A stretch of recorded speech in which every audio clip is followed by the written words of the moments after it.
Salam alaikum.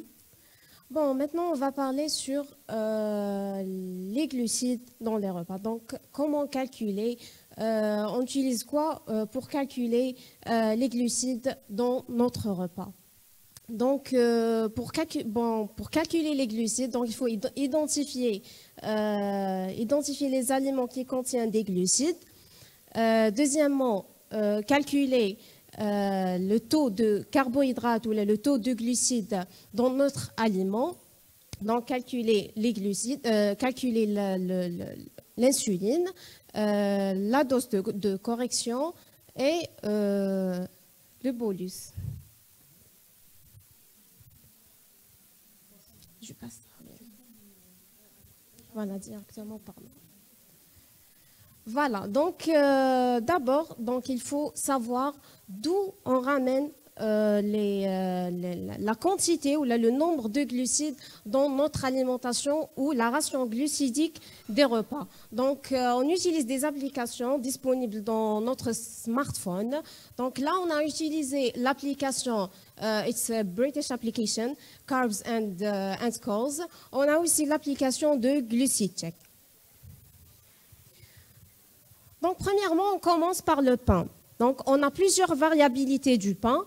Donc, en général, on peut estimer la quantité de glucides entre 50 à 55% dans soit le pain blanc, soit le pain complet.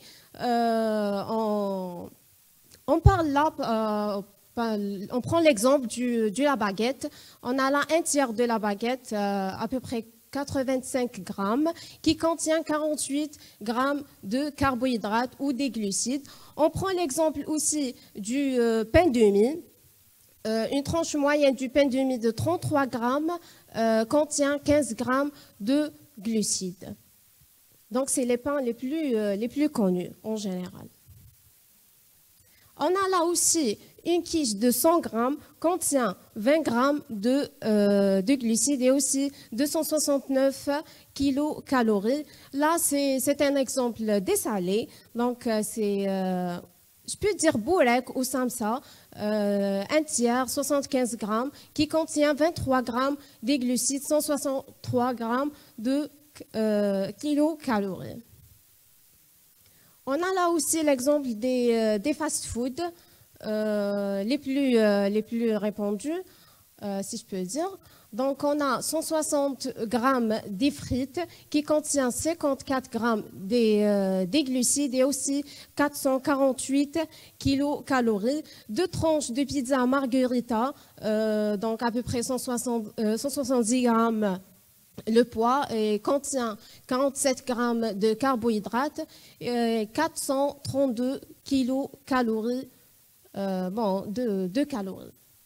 On a aussi le chicken burger, le poids à peu près c'est 168 grammes et contient 44 grammes de glucides et 398 kilocalories. Donc on remarque là que les fast-foods sont beaucoup caloriques et moins, comment?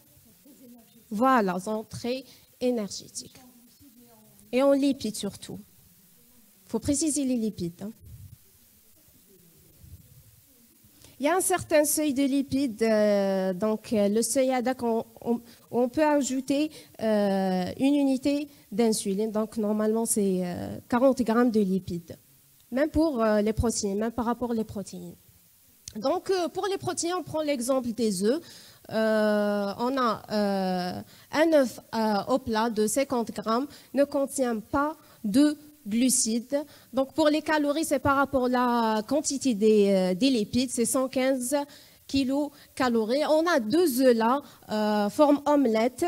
On a ajouté là du lait, donc c'est pour ça il y a 2 grammes de carbohydrates ou de glucides et 214 kilocalories. On a aussi les potages. Donc, en général, on peut dire que un bol de potage contient à peu près 10 grammes de glucides. Là, pomme de terre. Donc, on a 100 grammes on peut dire que 100 grammes de pommes de terre nous donne 20 grammes de glucides. Et on a, bon, là, c'est pommes de terre au four. Et là, on a la pomme de terre en purée. Donc, là, on a remarqué la quantité de glucides et moins. C'est par rapport à l'hydratation. Parce que la purée est plus hydratée. Donc, par le lait ou des fromages ou des crèmes. Voilà. Donc, on passe vers les pâtes. Donc, on a les pâtes. Donc, on peut dire donc, en général que 100 grammes contient 25 grammes de glucides. Donc, 100 grammes des pâtes contient 25 grammes de glucides.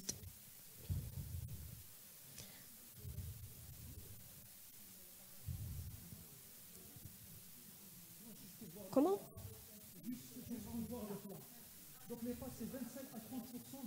Voilà. Si on a 300 grammes, c'est pratiquement 60 grammes. Oui, 300 grammes, c'est 60 grammes. Donc, il faut retenir. On a fait 100 grammes, on a fait le calcul par rapport aux 100 grammes, c'est plus facile.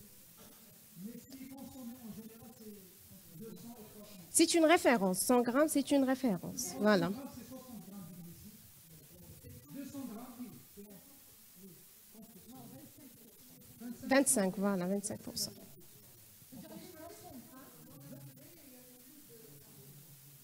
Moins de carbohydrates parce qu'elle est hydratée.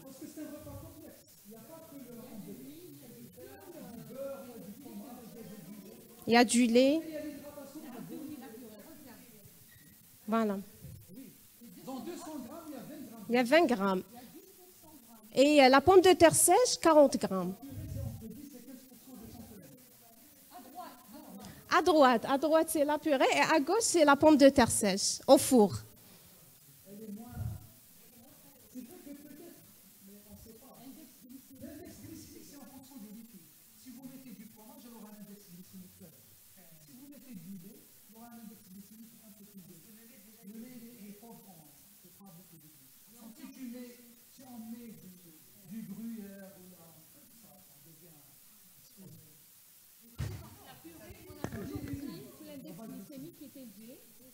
Oui, mais en termes d'insulothérapie fonctionnelle, on tient plus compte de la charge glycémique.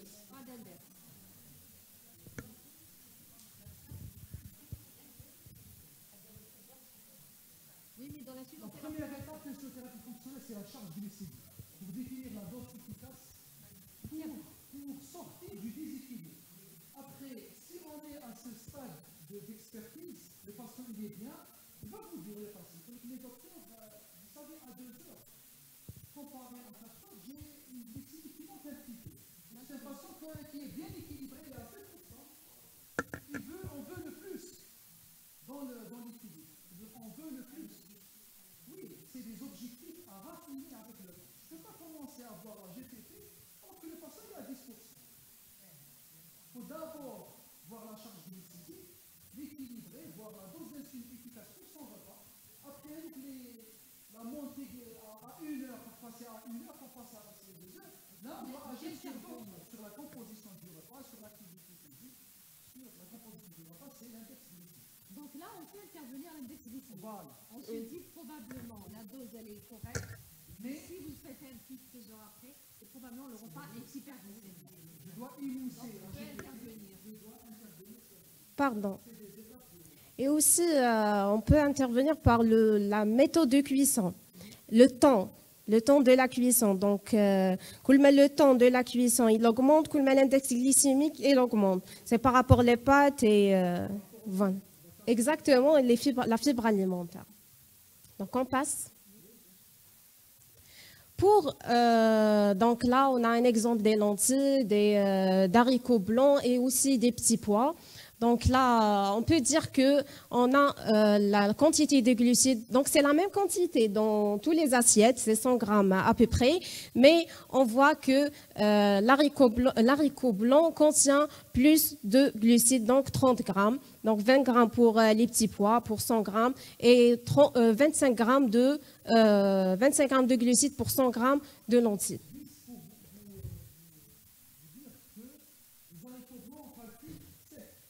Sans sauce. En consultation, lorsque les gens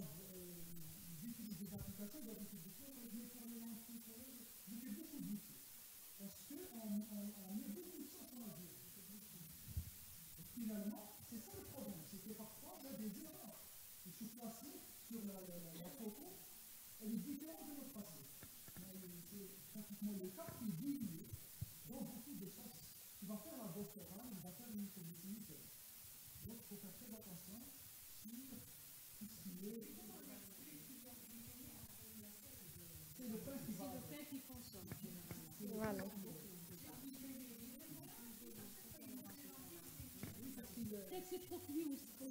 Voilà, c'est la méthode de cuisson, on a dit ça. Donc, voilà. Le temps de la cuisson.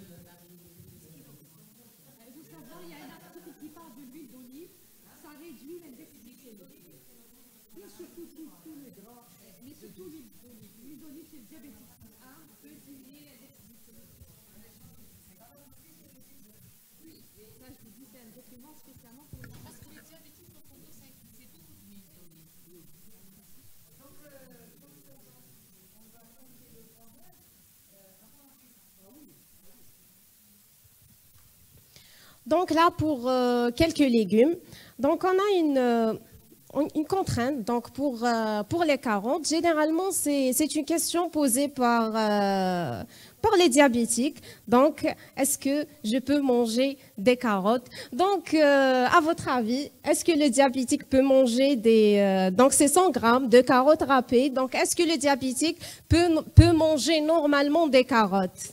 Donc, on peut dire c'est des rumeurs. Voilà, c'est des rumeurs sur les carottes. Donc, c'est la même quantité de la tomate, donc 5 grammes. Donc, c'est la même remarque pour les carottes et les tomates. Donc, il y a des rumeurs que sont hyper glycémiantes. La même chose. Donc, c'est un petit peu plus, mais c'est la même chose. Il peut manger normalement les carottes, la betterave, surtout crue. La betterave dans la salade. Voilà, râpée.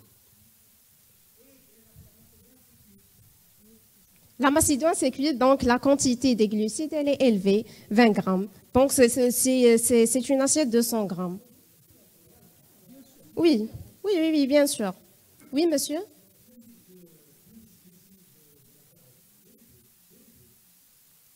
Non, il n'est pas élevé, il est bas. Il n'est pas élevé, non. Donc, toujours la méthode de cuisson et le temps de la cuisson jouent un rôle là, dans l'index glycémique.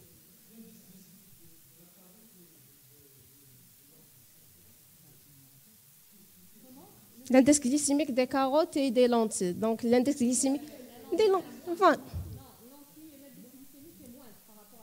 par rapport à la carotte. Oui. On n'a pas cité l'oignon. Oui.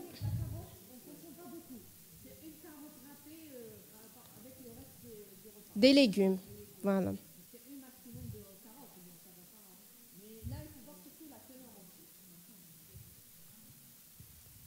Pour les fruits, donc on apprend l'exemple des fraises et des pastèques.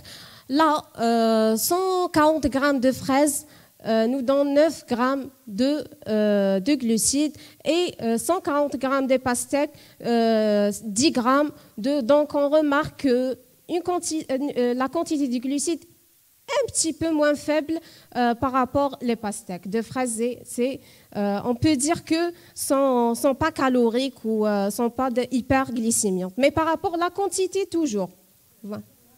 Voilà, c'est par rapport toujours à la quantité.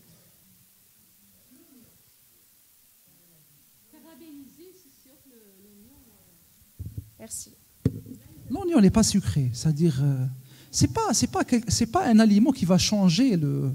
C'est pas, on mange pas une assiette d'oignons. C'est un super. Non, oui, oui, le goût sucré, oui, mais même avec 2 oignons dans une sauce, ça va pas changer beaucoup la ration glucidique du patient. Non, non, non. Sauf s'il est très caramélisé, il fait associé au. Mais en sauce, oui, mais l'oignon, il est sucré. Après, il y a différents types d'oignons. L'oignon vert, il n'est pas très sucré. D'accord? Oui, oui. Mais l'autre, il est un peu sucré, mais comparé au pain, comparé aux autres aliments, il est loin, très loin de... Il est vraiment très très loin. Elle n'est pas très sucrée. Elle n'est pas très sucrée. Elle n'est pas très sucrée. Oui.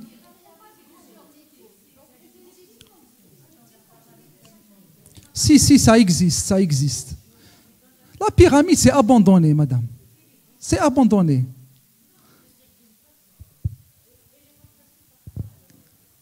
Pour? Non, c'est une éducation qui va vers une personnalisée par rapport à ce que mange le patient. La pyramide, c'est juste pour orienter, c'est pas pour la pratique médicale. On a les bannis, les moins bannis, les autorisés. C'est juste une appréciation globale. Mais le patient, il a un vécu. Pour les fromages, il n'y a pas de sucre, mais il y a de la graisse. Vous pouvez prendre du poids parce qu'il y a des calories en plus. Si je prends un patient qui est sous insuline, ce qui m'importe, c'est de le faire sortir d'une variabilité glycémique. Ce qui me pose problème, c'est les 3 P. C'est le pain, la pomme de terre et les pâtes. Il faut qu'on maîtrise. Après, les œufs, la viande, c'est pas pour beaucoup plus pour la dose d'insuline. On va le voir après, majorer ou diminuer la dose, mais ça ne change pas beaucoup par rapport aux féculents, par rapport aux aliments riches en carbohydrates. Le problème, c'est qu'il ne faut pas se noyer dans un détail. Il faut d'abord maîtriser le 80% et faire sortir le patient, après raffiner avec le patient sur certains aliments, sur... oui, c'est ça parce que... Oui. Voyez un petit peu, par exemple, pour la fraise, la saison à la fraise, c'est pas sucré. C'est une pomme, une belle pomme, c'est l'équivalent pratiquement de 300 grammes de fraises. Oui, il ne sait pas. Il ne sait pas, le patient, que tout ça, c'est l'équivalent d'une pomme. Et également la pastèque. On a diabolisé la pastèque pour les diabétiques. Non, c'est hyperglycémiant, il a fait 5 grammes parce qu'il a mangé un peu de pastèque. Non, parce qu'il a mangé du pain. Parce qu'on ne regarde pas le pain et on regarde la pastèque, parce qu'elle est sucrée. Oui, même le raisin, s'il mange avec... oui. Donc, on avance parce qu'il y a une contrainte de temps. Ah oui, Chine est en train de marceler.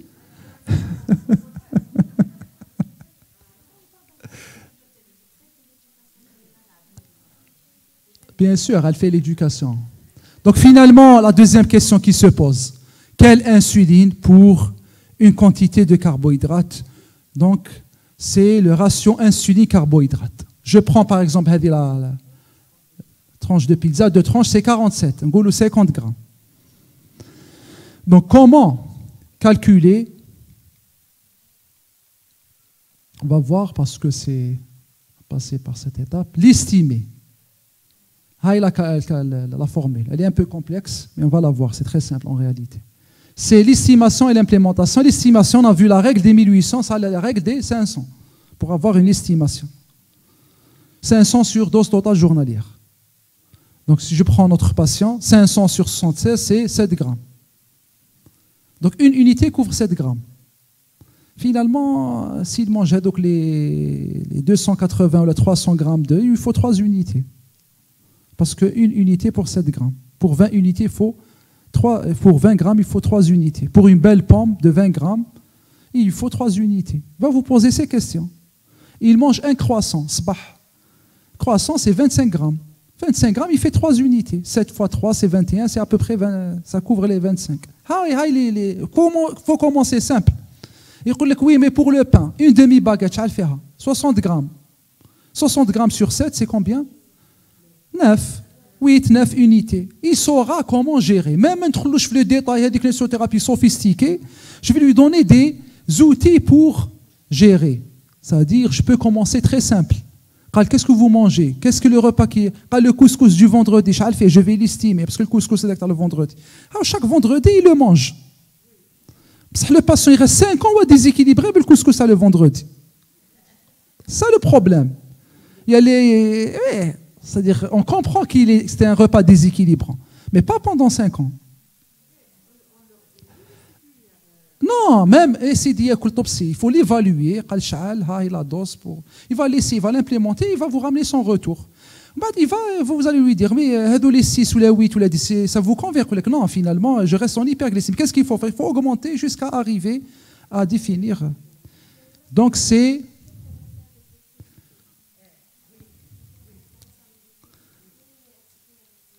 Donc, l'ICR, si je prends le malade, on a calculé à 7 grammes, 47 sur 7, plus, il y a une unité de correction parce qu'il a démarré de 1,50 g. Vous voyez ici. Il ne faut pas oublier qu'on a calculé chez lui le facteur de correction, parce qu'il est censé démarrer d'une bonne glycémie. Donc ici, il était à 1,50 g, et chez ce patient, j'ai calculé à 33 mg, si vous vous souvenez. Donc il faut les ajouter, parce qu'il fallait qu'il démarre à moins de 1,50 g. Si je veux raffiner, je peux le laisser comme ça, mais je peux faire mieux. Et je donne 47 sur 7, plus une de correction, c'est 8 unités. D'où viennent les 8? C'est comme ça. Après, qu'est-ce qu'il va faire? Il va l'essayer en pratique. C'est l'implémentation. Il va l'essayer. Et il va vous dire, est-ce que ça marche ou ça ne marche pas?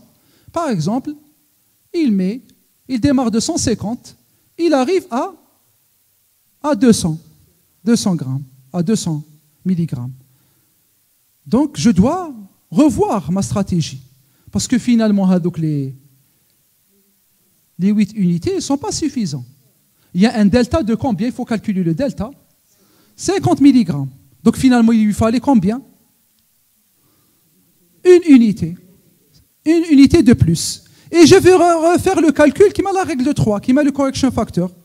Et je vais tomber sur, j'ai estimé à 7 grammes, mais finalement, chez ce patient, c'est une unité couvre 5 grammes. Il saura l'utiliser dans le futur. C'est toujours très facile. Estimer, implémenter, voir le retour et analyser avec le patient. C'est la première étape. Deuxième étape, il va vous dire, mais docteur, développer l'intelligence du patient. Il va vous dire, docteur, ça marche dans le dîner, mais dans le petit-déj, ça ne marche pas. Mais là, il faut qu'on fasse un autre calcul pour le petit-déj. Voilà. Il ne faut pas démarrer. C'est quoi l'école française, malheureusement? Parce que tout à le patient, le médecin il déprime et on lâche tout. Il faut commencer doucement. Mais ça ne marche pas. Voilà, c'est ça le... Je termine par comment corriger les hypoglycémies. C'est la règle des 15. Également, une éducation à faire sur ce qu'il peut prendre avec 15 grammes, 16 grammes, 20 grammes. Juste, il y a une chose très importante dans l'éducation. Il va apprendre la quantité du glucide, elle va corriger de combien son niveau glycémique, juste pour vous dire. Parce qu'actuellement, avec les CGM, on a raffiné un petit peu la correction de l'hypo. Il y a des gens qui peuvent prendre 10 grammes ailleurs, les pharmacies, qui ont des bonbons à 5 grammes, il y a des bonbons à 10 grammes, il y a des bonbons à 15 grammes, il y a des bonbons à 20 grammes. Allèche. Parce que parfois, ils sont l'hypoglycémie à 0,68. Ou là, il est à 0,70, il commence à faire les signes. Il ne prend pas 20 grammes, parce que ça va monter. Il peut prendre 10 grammes.